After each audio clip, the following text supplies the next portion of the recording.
সকালে ঘুম থেকে উঠে ফ্রেশ হয়ে বাসি কাজকর্ম শেষ করে দুপুরে আবার গা ধুয়ে নামাজ পড়ে আবার ইফতারের জন্য আজকে নতুন কিছু আয়োজন করলাম।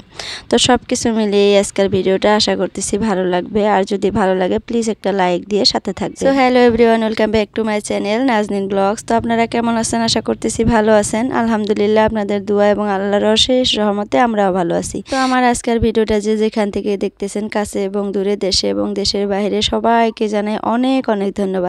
তো আপনারা প্লিজ একটা করে ভিডিওতে কমেন্ট করবেন, আপনাদের কমেন্টগুলো পড়তেও ভালো লাগে, আর আপনাদের একটা কমেন্ট আমার পরবর্তী ভিডিও করার জন্য খুবই মোটিভেট করে। সেহেরি করে নামাজ পড়ে ঘুমিয়ে গেছিলাম, এখন 7টার সময় উঠে পড়ছি। ছেলে, হাজব্যান্ড, মেয়ে কেউই উঠে নাই। আমি ঘুম থেকে উঠে কিছু বাসি বাসন ছিল, সেই বাসনগুলো ধুয়ে নিলাম।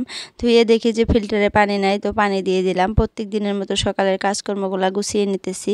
আর আমি প্রত্যেক দিনে ছেলে মেয়ে বিছানায় থাকাতেই আমি উঠে আমার বাসি কাজকর্মগুলো একটু করে নেই, যেহেতু আমার মেয়েটা খুবই ছোট, তো কারো কাছে দিয়ে কাজ করতে লাগে। তো তার জন্য একটু আলসি করে বেশি করে ঘুম না পেরে সকাল সকালে ঘুম থেকে উঠে পড়ি। সকাল বলতে তাও দেখেন ওই 7টা বেজে যায় উঠতে উঠতে, যেহেতু সেহেরি করে ঘুমাইতে ঘুমাইতে একটু পাঁচটা বেজেই যায়। তো সকালে উঠতে একটু লেটই হয়ে যায়। আগে তো 6টা সাড়ে 6টায় উঠতাম, কিন্তু রোজা রমজানের মাসে একটু উঠতে লেটই হয়ে যায়। সবার জন্য এরকমই হয়, যেহেতু নামাজ পড়ে আবার ঘুমাই আমরা খাবার টাবার খেয়ে, তো তার জন্য। তো সকালে উঠে তো ব্রাশ ট্রাশ করার কোনো কথাই নাই, মুখটা ধুয়ে ফ্রেশ হয়ে তারপরে যে কাজে লেগে পড়ছি।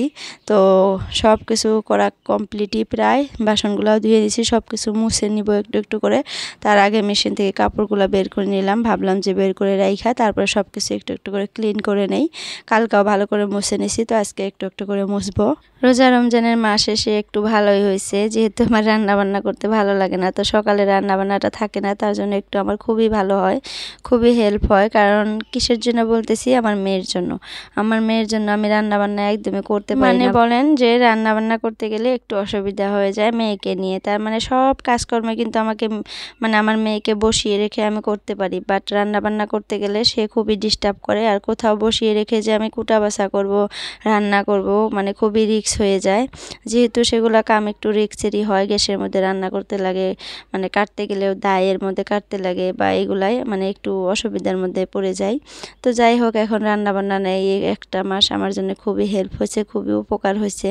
তো সকালে উঠে বাসি কাজকর্মগুলো আমি মেয়ে ঘুমিয়ে থাকতেই করে নিই। এইটুকু আবার একটু হয়ে গেছে, সুবিধা হয়ে গেছে, আর রুটিনের মতো হয়ে গেছে। সকালে উঠে বাসি কাজকর্মগুলো শেষ করে মেয়েকে তুলে মেয়েকে খাওয়িয়ে আবার ঘুম পাড়িয়ে দেই, ছেলেকেও খাওয়িয়ে দেই। তো এইগুলাই কাজকর্ম। এখন কাপড়গুলো ভাবলাম যে রোদে মেলে দিয়ে আসি, আর আজকে আপনাদের সাথে একটু শেয়ার করলাম আমি রোদে কাপড় মেলে দিতে গিয়ে। তো ওই যে রাস্তার ধারে আমার তারগুলা বেঁধে রাখছি, 2-3টা তার বাঁধা আছে এখানে। আমার যাইও কাপড় শুকিয়ে দেয়, আমিও শুকিয়ে দেই। তো সেখানে কাপড় টাপড়গুলো শুকিয়ে দিয়ে এঁঠো পানির বালতিটাও নিয়ে গেছিলাম, হয়তো দেখছেন, সেই পানিগুলোও ফেলিয়ে দিয়ে আবার ভালো করে পরিষ্কার করে ধুয়ে নিয়ে এসে শুকিয়ে দিছি। তো এখন আমার মেয়ের জন্য একটু খাবার রেডি করব। তো তার জন্য আজকে আমার মেয়েকে আপেল খাওয়াবো জন্য আপেলটা ভালো করে পরিষ্কার করে ধুয়ে নিয়ে ভালো করে ছিলিয়ে তারপরে সিদ্ধ বয়েল হতে দিয়ে দিছি। তো এদিকে আপেলটাও সিদ্ধ হয়ে যাইতেছে, আর এদিকে আমার রুমটা একটু দেখিয়ে দিলাম আপনাদেরকে, যে একদম দেখেন পরিষ্কার করে নিছি। আর আমার কিচেনটা দেখেন একদমই ছোট, যেহেতু 2জন মানুষের কিচেন, তো তার জন্য ঠিকই আছে। তারপরেও একটু ছোটোই লাগে, জিনিসপত্র তো আর কম রাখা হয় না কিচেনের মধ্যে। 2জনই হোক আর 10জনই হোক, কিচেনটা একটু বড় সড়ো হলেই ভালো হয়, তাই না? আর যদি কিচেনটা ছোট হয় তাহলে কিচেনের বস্তু রাখার জন্য একটু জিনিস রাখার জন্য একটা জায়গা লাগে, ভিন্ন ধরনের জায়গা লাগে। তো সেই জায়গাটাও আমার নাই, তো একটু অসুবিধাই হয়ে গেছে। যাই হোক, আপনাদের দোয়া আশীর্বাদে ঘর তো হইতেছে, জানি না কতদিনে হবে, তখন একটু সুবিধা হবে। তো আমি যে বেড কভারটা চেঞ্জ করে নিলাম আজকে, কালকে ভাবছিলাম চেঞ্জ করব, তো কালকেও রোদ দেয় নাই, ভালো করে রোদ ওঠে নাই। কয়দিন ধরে রোদটা একটু কম করে উঠতেছে, জানি না কেন। মাঝে মধ্যে মেঘলা হয়ে যায় আকাশটা, একটু করে বৃষ্টি পড়ে, তো তার জন্য হয়তো। আর বৃষ্টি পড়াতে কিন্তু খুবই ভালো হয়েছে। এই যে ধুলিবালিগুলা যে এগুলা কিন্তু পুরাই বন্ধ বন্ধ হয়ে গেছে, এখন আর ধুলিবালি উঠতে পারে না। তো এই যে আমার মেয়েকে খাওয়িয়ে আমার মেয়েকে নিয়ে একটু ভিডিও শ্যুট করলাম, ছেলেও খাইয়া দিয়ে আইসা বসতে দেখেন। তো আমার মেয়ে যদি ক্যামেরা অন করতে দেখে এত খুশি হয়, মানে এসে বসে থাকবে, যত দূরেই থাক খেলনা করতে থাকুক, সে দৌড়িয়ে এসে আমার সামনে হাজির হয়ে যাবে। তো এরকম। তো তারপর আমার মেয়েকে গা ধুইয়ে দিচ্ছি, ছেলেও গা ধুয়ে নিছে, আমিও গোসল করে এসে নামাজটা পড়ে নিলাম। তারপরে কাপড়গুলো শুকিয়ে গেছিলো, তুলে নিয়ে আসলাম। আর মেয়ের মানে বাবা এসে পড়ছে, তো সেই নিয়ে আসে, মেয়েকে নিয়ে বাহিরে গেছে, মানে পিছনের সাইডে গেছে, আমাদের ঘরে যে মিস্ত্রি ভাইয়েরা কাম করতেছে, তো সেখানে দেখতে গেছে। তো আমি সব কাপড় চোপড়গুলো গুছিয়ে নিয়ে মেয়েকে নিয়ে আসি খাওয়িয়ে, আবার ঘুম পাড়িয়ে দিছি। ঘুম পাড়িয়ে দিয়ে এখন বাজে 3টা। তো 3টার থেকে আবার ইফতারের জন্য একটু আয়োজন স্টার্ট করে দিলাম।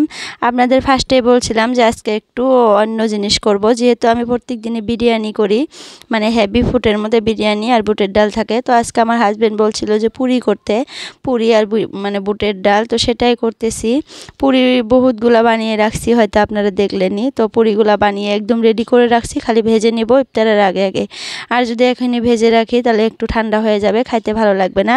আর আজকে আমার মানে ছেলের জন্য আমি মূলত একটা ডিম দিয়ে ডিমের চপ করব। মানে সে মানে বাজার থেকে কিনে এনে খায় আর আমাকে বলে, মা তুমি বানিয়ে দিও, তো তুমি বানিয়ে দিলে আরও বেশি টেস্টি হবে। আর আমার ছেলের একটা অভ্যাস, আমি যদি কিছু বানিয়ে দেই সে খাইয়া আমাকে রিভিউ দিবে যে মা খুবই টেস্টি হয়েছিল, খুবই ভালো হয়েছিল। এটার জন্য আমার খুবই ভালো লাগে, মানে খুবই ভালো লাগে। ছেলে যখন খাইয়া বলে যে ভালো লাগছে, তো খুবই ভালো লাগে আমার মনের মধ্যে, তখন মনে হয় যে রান্নাটা করে সার্থক হয়েছে আমি। তো যাই হোক, আজকে পুরি বানাবো, বুটের ডাল করব, পায়েস করব, তারপরে ফ্রুট তো থাকবে কিছু, আর ডিমের চপটা করব, আর কিছু বড়া করে নিব। আমি না করলেও আমার যা করবে সে আমাকে দিবে বলছে, তো সেটাই থাকবে আজকে ইফতারের আয়োজনে। তো এই যে ইফতারের আগে আগে আমি পুরিগুলা ভেজে নিতেছি, আর চপগুলা ভালো করে সবগুলা বানিয়ে তারপরে আমি ডিপ ফ্রিজে রেখে দিছিলাম।